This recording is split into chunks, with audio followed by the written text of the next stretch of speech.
গাড়ি ছুটি থামসআপ করবে সারপ্রাইজ না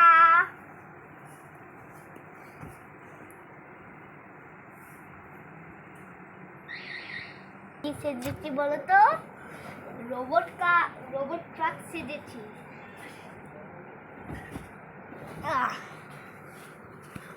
এবার আমি আর গাড়ি হয়ে যাই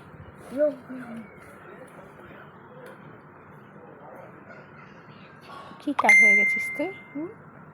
কি কার হয়ে গেছিস? কার হয়নি, ট্রাক হয়েছি। কি ট্রাক? Dumper truck. আর তোর কি না, কি ওই ট্রাক বানিয়েছি যে ট্রাকে করে গাড়িগুলো যায়। আর তোর কি কি গাড়ি ফেভারিট বল? কি সব গাড়ির নাম বলিস? বম বম বি নাকি? আমার হচ্ছে ফেভারিট রোবট কার হচ্ছে বামলিবি, তারপর অক্টোপাস প্রাইম, তারপরে হচ্ছে ক্রোবার, তারপরে হচ্ছে রেসিং কার না, তারপরে হচ্ছে গ্র্যান্ড চেস, তারপর হচ্ছে এগুলোর তো নাম আমি শুনেই নি জীবনে। বাবা কত কি জানিস তুই। তারপরে পোকেমন কার্ড, তারপর ক্যারাম, এবার নেক্সটটা হচ্ছে কি ছিল, হ্যাচেট,